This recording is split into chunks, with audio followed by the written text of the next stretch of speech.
Good afternoon, Team Brooklyn Park. This is Joe Seppa coming to you live from the Nissan conference room. As promised, I told everybody in our halftime review that we would be doing quarterly updates. Understanding I would like to do them in person. The reason that we're doing it video this time is because we're nearly 2/3 the way through quarter four with the quarter three update. So a lot of things going on the campus, a lot of exciting things, budgeting for 2018.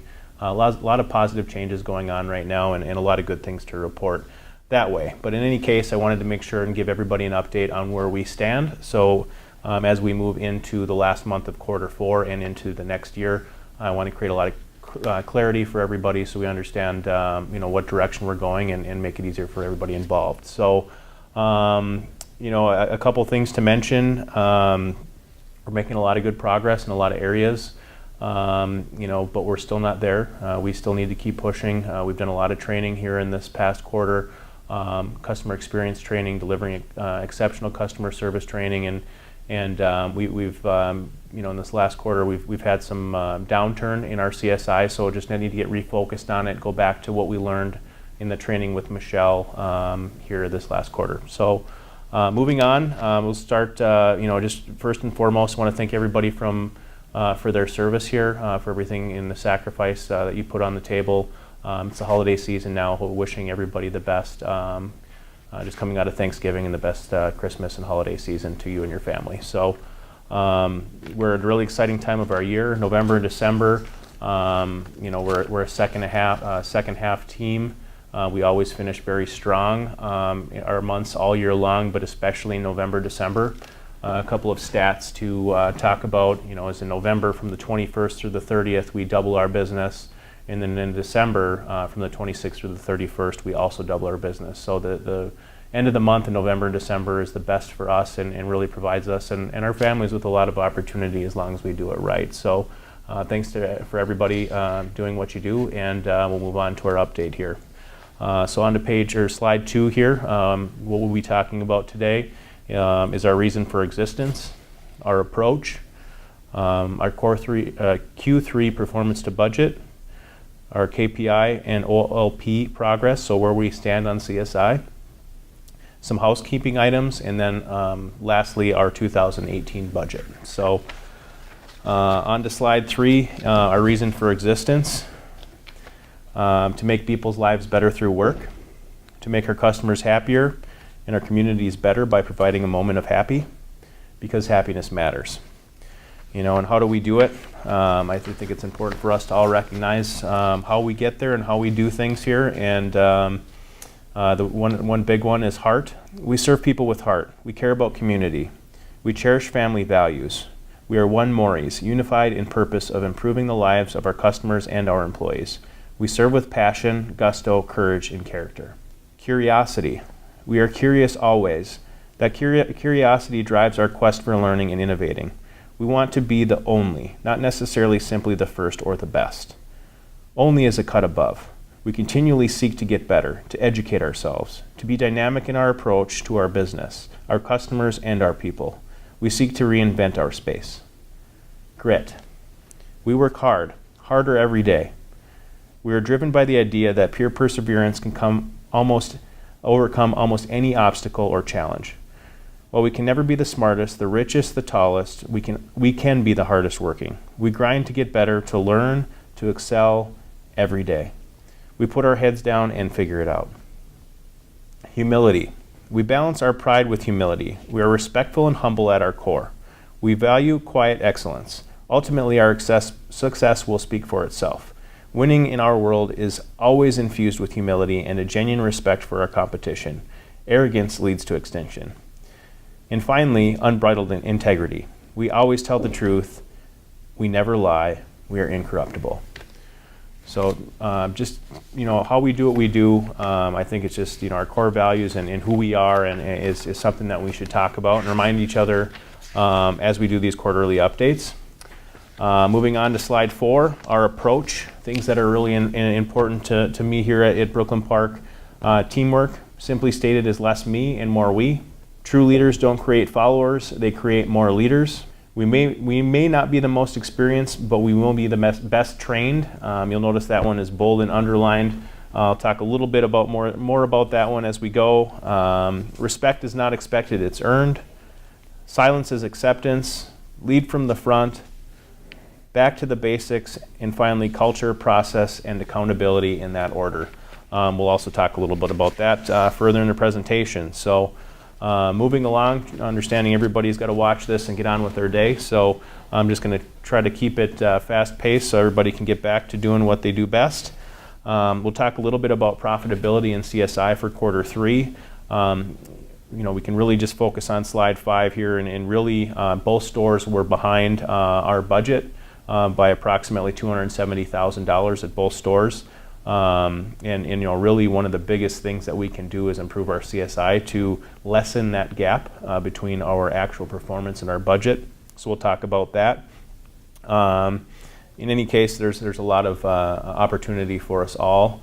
We've talked a lot on the sales or front end side of things. We've talked about acquisition, pricing, training, sales to service. On the fixed side, we've talked about production, discounting, multi-point inspection, service drive process. All these things are for a reason. It's not just to just to point out things or micromanage. It's to manage, to get better in our business and our space, and really look back at those core values and figure out how to get better. But I do want to give out some kudos. There are 4 departments on the campus that are exceeding net profit budget year to date. Those 4 departments are new Nissan, Nissan parts, Subaru parts, and body shop. So a lot of good representation from the fixed ops side here on the campus. Much appreciated. We need to get the other departments up to those same calibers so we can make things a lot more fun around here. So we'll move right into OLP slide 6. Basically, this shows July through September. The goal or our forecast for a score for a new car Subaru is 960. As you can see from the grid, we started just over 940 in July and digressed all the way down below 920 in September. So definitely going the wrong way there. The good news is in November, month to date, we're looking at 947, so it's come a long way, but still need to close that gap to get to that 960 threshold. Slide 7, new car Nissan. Same situation. You're kind of looking at that graph starting over 950 in July and continue to decline all the way through September, almost to 920. So going the wrong direction there. 960 is the score that we need to hit in order to receive some of those funds from Nissan. Again, back in, we're in November now, and the scores are back into the 950s. So again, we're back on track, but we need to look back and make sure we don't repeat the past with those quarterly digressions for both new car brands. Looking at slide 8, Subaru service. 920 is the benchmark. We need to be north of that, as we've discussed in our halftime briefings. And we've made some good progress there. You'll see in July we started up above, right about 930. Took a little bit of a dip in August down to 910, but then hit an all-time, anytime record for OLP at 945 in September. So 927 quarter to date. That's a great story. We still need to get to 899 year to date, but a lot of hard work and effort's gone into that, and those are big numbers, and it's much appreciated. Unlike the sales departments, struggling a little bit in Subaru OLP in the month of November, so December will be a big month for us in making sure that we get back up into that 945 range. That's what we'll need to do for achieving Subaru standards. So last but not least, Nissan service KPIs, another good story, slide 9. Looking at 905 for a benchmark. We're so close, trending in the right direction. Moved a little bit backwards, just like Subaru did from July to August, but then right back up in September, and earned some money from Nissan for these efforts for the first time in a long time. So kudos to Nissan service for trending that direction, and let's just keep pushing to get to that 905 threshold. So moving on to slide 10, the cost of our OLP. So this is the Subaru CSI. just to kind of give you an idea of financially when we're behind our budget, something that can really help us is having good scores and hitting these targets. Basically by our scores not being where they needed to be, we ended up losing out on what we call co-op or SAF funding for the second half of this year, which will cost the campus about $60,000 over the course of 6 months. If we continue those trends over the course of a year, it's $119,000. So really, just in quarter 3 alone, we lost about $30,000 by not hitting that. So really important that we get our scores up above these levels before moving into 2018, so we can collect the full 70% SAF funds at Subaru. Slide 11, basically the long and the short of it is we missed out on $34,350 in Q3. So that's hitting that 960 target in sales and that 925 target in service. So right now we're shooting for 905. We want to walk before we run in service, but in any case, there's $34,000. So basically $60,000 between the two brands that we could have put towards the bottom line, which is really important to us. So just like we talked about in the delivering exceptional customer service training, we have to keep our pedal to the metal. It's an ecosystem here. Everybody that works here contributes to good CSI. We talked a lot about, doesn't matter if you're a detailer or if you work in the office, everything that we do and everything that we touch ultimately affects the customer. So we got to be on our A game finishing out this year and moving into 2018 and forward. So on to slide 12, our Q4 and beyond targets for CSI. Nissan sales, Subaru sales both at 960, and Nissan service and Subaru service both at 925. So those are the standards and the requirements for us to hit in quarter 4 and beyond for CSI.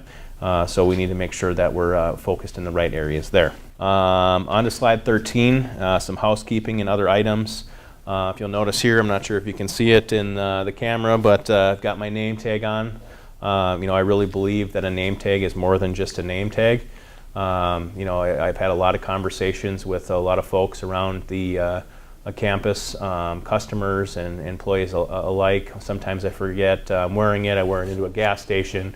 People ask me where I'm, about my hometown. They ask me about Maury's. It's just we got to be really transparent about who we are. So when our customers come in the door, they know who to ask for help. So one thing that I really want to keep focused on moving in to finish out this year and into next year and beyond is to make sure that whatever outer layer we're wearing, whatever we're wearing on the show floor, in service, etc., anywhere on the campus, that we have a name tag on at all times.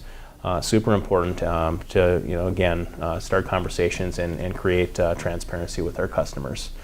Number 2, on the slide 13 here, in quotes it says, "Now that's what a dealership is supposed to look like." I just really wanted to touch base with everybody and thank everybody for taking a higher level of attention to detail to how clean your areas are, the spaces are, customer parking, the way cars are parked. All these things make a difference when a customer comes into our show floor. Every day when we go home, we should make sure that everything is tidied up and looks the way it is so we can hit the ground running the next day. So we'll continue to have that same attention to detail, but I just wanted to point out that Rick Sotzer, our Chief Operating Officer, has made multiple comments on how great it looks around here on our campus, and that's something that we have to certainly be proud of. Just knowing that the COO can come in here and look around and not find any issues. So let's keep it that way. Appreciate the efforts there, and let's keep it going. Bullet point number 3 here, 100 minutes per week. In the beginning of the slideshow, we talked about being the best trained. Really 100 minutes a day, or 100 minutes per week rather, is 20 minutes per day of training. So, a big part of what we're talking about as a management team is making sure that every employee gets the resources. We want to figure out how we can do 20 minutes a day of training to help everybody get to the next level. When we went through and we talked about all the employees, everybody raised their hand that says, hey, I want to grow, I want to get to the next level. And we know that training is going to get you there, and that thirst for knowledge and really digging in and figuring out, hey, what am I missing? What can I learn? Utilizing that humility and saying, hey, is there something I'm missing? Are there blind spots? So it's going to be a big topic as we close out 2017 and move into 2018 is making sure the management team is giving you the tools and resources to get to the next level with what you do. So moving on, bullet point number 4, DEX and beyond, that's delivering exceptional customer service, training. What's next? What will it take? I do know that we'll be looking at, in either December or early January, looking at a second iteration of DEX training, so everybody can kind of go through. We can start talking about the feedback we got from the employees through our first training round, and kind of talk about how we went from a really high score to a really low score over the course of a quarter, and make sure that we start to figure out why some of those trends are happening, so we can avoid them in the future. Some more to come on that. I just wanted everybody to know it wasn't forgotten. Lastly, bullet point number 5, accountability to our budget and minimum expectations. We've really talked about culture, process, and accountability. We've come leaps and bounds, in 18 months here with culture. It's not perfect, but we're certainly moving in the right direction. We've definitely put a lot of new processes in place. We've paid a lot of attention to the metrics and really trying to focus on training, not just at the store level, but at the corporate level as well, to make sure we hone our skills and understand what it is that we need to accomplish. So really that last piece is when you have a good culture and you have effective processes is the accountability piece. So moving into 2018, that accountability piece will basically just kind of outline what our minimum expectations are for employees in all roles, which is a good thing, right? So you'll know exactly what's expected, what the minimum expectation is for each role. So then there's clarity around when we come into work every single day, what we need to accomplish and what's a good job. So we want to continue to create that pathway to success and also growth. And in order to do that, we need to create clarity around what a good job is. So more to come on that as well. We're putting that together, and that will be rolled out moving into 2018. Also, in January of 2018, we will be doing one-on-one reviews with every employee on the campus. So we will have a structured format that will happen annually in January every single year. So I think that's a good opportunity for us to list out some of those expectations, but also provide feedback and two-way feedback so we can continue on with our growth here at the campus. So moving on to slide number 14, we talk about our 2018 budget, aka our responsibility. So our budget for 2018 is definitely achievable, and it's something that we can exceed. The management team worked really hard on putting these numbers together, and it's going to take all of our efforts to make sure that this happens. But just some high-level bullet points here, which is pretty exciting to read. The BP campus will produce $130 million in sales, including new, used, service parts, recon, and body shop in 2018. We will service over 36,000 customer vehicles. We will sell 1,138 new Nissans, 1,500 new Subarus, 2,592 pre-owned vehicles, for a grand total of 5,230 vehicles, or 436 vehicles per month. We must train and grow in every department to exceed these numbers. This will take maximum effort from everybody on this team, but I'm telling you, we've got the team to do it, and I'm excited to see what 2018 is going to bring us. So that's really all I have for today. Tried to condense it as much as I could. In fact, I was told I had 20 minutes, so hopefully I'm still within that timeline. But we're excited to see what the future brings, and if you have any questions or concerns, feel free to reach out, give me a call, stop by, and I'm happy to help. Thanks, and take care, and have a great holiday season with your families.